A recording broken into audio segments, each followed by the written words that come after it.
ఏపీఎస్ఆర్టీసీలో retire అయిన పెద్దలందరికీ తమకు రావాల్సిన బకాయిలు 2014 నుండి డిఏ డిఫరెంట్ ఏరియర్స్ గ్రాట్యుటీకి సంబంధించిన డిఫరెన్స్ ఏరియర్స్ మరియు 2017 పీఆర్సీ ఏరియర్స్ 2021 పీఆర్సీ ఏరియర్స్ మరియు అన్ని రకాల యొక్క అలవెన్స్ సంబంధిత డబ్బులు చెల్లించాలని ఒకరోజు నిరాహార దీక్ష చేపట్టారు. రిటైర్ అయిన వారి సారథ్య కమిటీ సమావేశం నిర్వహించి ఈ నిర్ణయం తీసుకున్నట్లు మరియు 300 పైగా కార్మికులు చనిపోవడం జరిగింది. 2 మార్లు రవాణా శాఖ మంత్రి పొన్నం ప్రభాకర్ కి మరియు మేనేజింగ్ డైరెక్టర్ కి విన్నవించడం మెమరాండం ఇవ్వడం జరిగింది. ప్రభుత్వం తరపు నుండి కానీ మేనేజ్మెంట్ తరపు నుండి కానీ ఎలాంటి స్పందన రాలేదు. దీనికి సంబంధించి ఒకరోజు నిరాహార దీక్షకు పూనుకోవడం జరిగింది. అందుకు తెలంగాణలో ఉన్న అన్ని వర్గాల ఆర్టీసీ కార్మికులు అధిక సంఖ్యలో అనగా కనీసం 10,000 కార్మికులు పాల్గొన్నారు. సారథ్య కమిటీ తరపున తెలంగాణ నలుమూలల డిపోల నుండి ఆర్టీసీ రిటైర్డ్ కార్మికులు తరలి వచ్చారు. వారు మాట్లాడుతూ కార్మికులు మనోవేదనతో ఆందోళనకు గురయ్యి విలవిల చెందారు. తమ బకాయిలు వెంటనే చెల్లిస్తారని కొండంత ఆశతో ఎదురు చూస్తున్న కార్మికులు తమ ఘోషను బాధను ఉపవాస దీక్ష చేస్తూ ప్రభుత్వానికి యాజమాన్యానికి విన్నవించారు. అదేవిధంగా ఆరోగ్యానికి సంబంధించి కార్మిక విషయం కానీ ఎస్ఆర్బిసి విషయం కానీ పిఎఫ్లో ఉన్నటువంటి ఇబ్బందులను కానీ మరి క్లియర్ చేయమని అడగడం జరిగింది. వాటికి సంబంధించి మరి గత సంవత్సరం నుండి తిరుగుతూ ఉన్నాం. ఇప్పటి వరకు కూడా ₹1 ఇవ్వకుండా ఇస్తాం చేస్తాం చూస్తామని చెప్తా ఉన్నారు. మేమంతా రిటైర్డ్ అయ్యి సుమారు 9 సంవత్సరాలు అవుతుంది. ఎలాంటి బకాయిలు రాక ఇబ్బంది పడుతూ ఉన్నాం. ముఖ్యంగా ఆర్టీసీ రిటైర్ ఉద్యోగులకు పెన్షన్ లేదు, అదేవిధంగా రిటైర్ అయిన రోజు నుంచి జీతం లేదు. ఈ రెండూ లేకుండా మరి మాకు రావాల్సిన బకాయిలు ఇస్తేనే అవి తిని బతుకుతాం. గతంలో చేసిన అప్పులు తీర్చడం కోసం కానీ పిల్లల పెళ్లిళ్ళ కోసం కానీ ఇంకా ఇతరత్ర చేసినటువంటి మా యొక్క అప్పులను తీర్చాలంటే ఈ డబ్బులు వస్తాయని మాత్రమే ఎదురు చూడడం జరుగుతుంది. 2017 నుంచి 2026 మే నెల వరకు రిటైర్ అయిన కార్మికులందరికీ కూడా మరి డబ్బులు ఇవ్వకుండా ఈ రోజు వరకు చేస్తామని ఇబ్బంది పెడతా ఉన్నారు. మేము కూడా ఆర్టీసీ ఆర్థిక పరిస్థితి బాగా లేనప్పుడు గత 9 ఏళ్ల నుంచి మొదలుకుంటే మొన్న 7 ఏళ్లు గడిచేంత వరకు కూడా ఆగినాం. మరి ఇప్పుడే వచ్చినటువంటి కాంగ్రెస్ ప్రభుత్వం మహాలక్ష్మి స్కీమ్ను ఏర్పాటు చేయడం జరిగింది.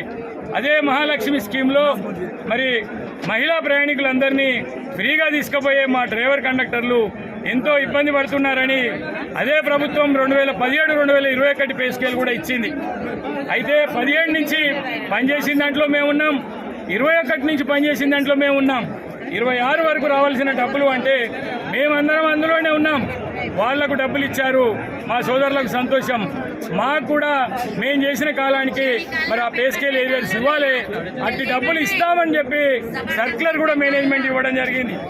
ఇచ్చిన సర్క్యులర్ను బేఖాతరు చేసి సర్క్యులర్ను పక్కన పెట్టేసి మీకు డబ్బులు వచ్చేటి లేవు మేము ఇయ్యము అనే ధోరణిలో వాళ్ళు తిరుగుతూ ఉంటే కూడా గత 2 సంవత్సరాల నుంచి మేనేజ్మెంట్ వద్దకు మేము ఒక యూనియన్ అని సంఘం కట్టుకొని రాలేదు, యూనియన్ అని రాలేదు, మా వెనక ఎవరినో ఉంచుకొని మేము రాలేదు.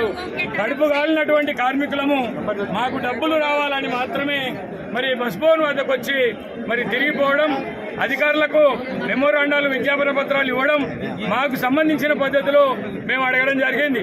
అయినప్పటికీ కూడా వాళ్ళు కదలలేదు, మెదలలేదు. గవర్నమెంట్ మాత్రము నెలకు 300 కోట్లు ఇస్తానే ఉన్నది, మరి ఆర్టీసీ తీసుకుంటానే ఉన్నది.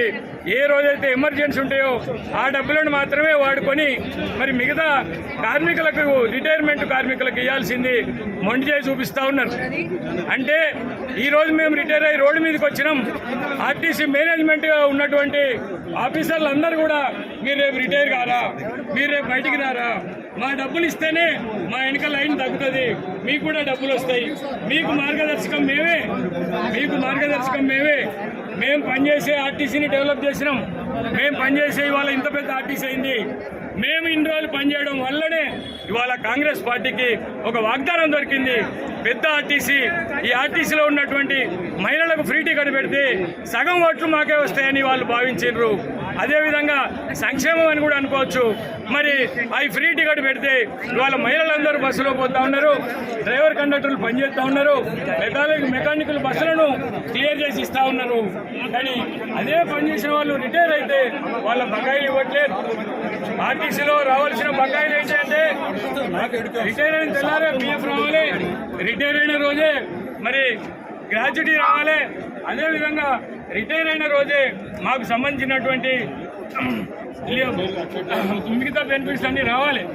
మరి అన్నీ కూడా పక్కన పెట్టేసి ఏదో ఒక పిఎఫ్ సంస్థకు డబ్బులు కట్టకపోతే వాళ్ళు వీళ్ళను జైల్లో వేస్తారనే భయానికి మరి ఒక పిఎఫ్ డబ్బులు మాత్రం 15 రోజులకు ఇవ్వడం, ఆ తర్వాత మిగతా డబ్బులన్నింటినీ పక్కన పెట్టేసి ఎట్లాంటి రూపాయి ఇవ్వకుండా మమ్మల్ని అదిగోస పెట్టుకుంటా ఉన్నారు. మా పిల్లలు చదువులకు పెట్టుకున్న డబ్బులు, మేము చిన్న చిన్న ఇల్లు కట్టుకుంటే అయిన డబ్బులు, అదేవిధంగా మేము బయట చేసినటువంటి అనారోగ్య కారణాలకు ఇచ్చినటువంటి అప్పులకు సంబంధించిన డబ్బులకు వడ్డీలు కట్టలేక మేము ఇబ్బంది పడతా ఉన్నాం. కోఆపరేటివ్ సొసైటీలో దాచుకున్న డబ్బులు కూడా రాని పరిస్థితి ఉన్నది. మా డబ్బులను మాకేమని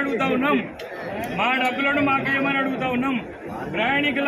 ప్రయాణికులకు తోని వచ్చేటువంటి 300 కోట్లకు పోను, మరి ఏదైతే పక్కన నెట్ క్యాష్ అమౌంట్ కూడా వస్తూ ఉన్నది, పురుషులు ఎక్కినటువంటి టికెట్ల డబ్బులు కూడా వస్తూ ఉన్నాయి. గతంలో ఇట్లాంటి సంక్షేమ పథకాలు అమలు చేయాలంటే కార్మికులను ఇబ్బంది పెట్టొద్దని మరి బయట సంస్థలల్లో మరి అప్పు తెచ్చి కూడా మరి ఆర్టీసీని నడిపించారు. అప్పులు కూడా కట్టుకున్నారు. ఇవాళ ఉన్న మేనేజ్మెంట్ అప్పు తేవద్దట, ఈఎంఐలు కట్టొద్దట, వాళ్ళ రూముల నుంచి బయటికి వెళ్ళొద్దట. బయట చెప్తే వీళ్ళు పని చేయాలి, రిటైర్ అయిన వాళ్ళకు డబ్బులు ఇవ్వదు. ఈ విధంగా మమ్మల్ని ఇబ్బంది పెడతా ఉన్నారు. కాబట్టి మాకు సంబంధించిన డబ్బులు రావాలని ఇప్పటికే 2 సార్లు వచ్చినాం. ఇవాళ ఒకరోజు ఉపవాసంతో వచ్చినాం, మా కడుపులు మార్చుకొని వచ్చినాం. కాబట్టి ఈ కార్యక్రమాన్ని మరి దిగ్విజయంగా చేసుకోనిచ్చి మా ఇబ్బందిని చూసి మరి ఈరోజు ముఖ్యమంత్రి గారు క్యాబినెట్ మీటింగ్ కూడా పెట్టారు. మరి ఈ విషయాన్ని క్యాబినెట్ దాకా పోతే, ఎందుకంటే మాకు తెలిసి ఇవాళ ఆర్టీసీ అధికారులు ఇక్కడ తొండి చేస్తూ ఉన్నారు. ఏదంటే మీరు పే స్కేల్ ఇచ్చారు, మేము ప్రభుత్వం అనుకుంటాంది, మేము పే స్కేల్ ఇచ్చినాం, మేము విలీనం చేస్తానన్నాం, మేము యూనియన్లను ఇస్తానన్నాం, మేము అన్ని సమస్యలు పరిష్కరించినాము. పాపం ఈ ఆర్టీసీలకు మేము ఏమి ఇచ్చేది లేదని ఆర్టీసీ మీద మరి గవర్నమెంట్ ఒక నమ్మకంతో ఉన్నది. ఆర్టీసీ అధికారులు మాత్రం తీసుకుపోలేదని మేము భావిస్తున్నాం. కాబట్టి ఈ మీడియా సాక్షిగా ప్రభుత్వానికి చెప్పేది ఏంటంటే, అయ్యా ముఖ్యమంత్రి గారు, మీరిచ్చినటువంటి 2 పే స్కేల్స్ మాకు వర్తించినాయి, మీరిచ్చినటువంటి మరి స్కీములన్నీ వర్తించినాయి. కానీ దయచేసి ఆర్టీసీ రిటైర్డ్ కార్మికులకు ₹1 లేదండి. మాత్రమే వచ్చాయి తప్ప మిగతా డబ్బులు రాలేదు. కాబట్టి ప్రభుత్వం దీన్ని దృష్టిలో పెట్టుకోవాలని, మరి మా డబ్బులను మాకు వెంటనే చెల్లించాలని, మరోసారి మమ్మల్ని రోడ్డు మీదకి రానియకుండా మేము ఆరోగ్యంగా మా పిల్లలతోని 4 కాలాల పాటు బతికేలా చూడాలని అటు ప్రభుత్వాన్ని ఇటు ఆర్టీసీ మేనేజ్మెంట్ కోరుకుంటున్నాం. ఒకవేళ ఈ వీళ్ళేం చేస్తారులే అనుకుంటే ముందు జరగబోయే పరిమాణాలు చాలా ఉంటాయి. కొన్ని మొన్న బాహటంగా తెలిసినాయి, ఇప్పుడు తెలియకుండానే 300 మంది చనిపోయారు. మేము ఎవ్వరం కూడా అట్లాంటి బలహీనతలకు మేము పోము. మాకు సంబంధించిన డబ్బులు వచ్చేంత వరకు ప్రభుత్వానికి ఏ విధంగా తెలవాలి, ఆర్టీసీ మేనేజ్మెంట్ ఎట్లా ముందుకు రావాలనే కార్యక్రమాన్ని మేము ఖచ్చితంగా ముందుకు తీసుకుంటాం. డబ్బులు వచ్చేంత వరకు విశ్రమించాం. మరి ఆ విధంగా ఉద్యమాన్ని ఉధృతం చేస్తామని తెలియజేస్తాను. ఆర్టీసీ సారథ్య కమిటీ తరఫున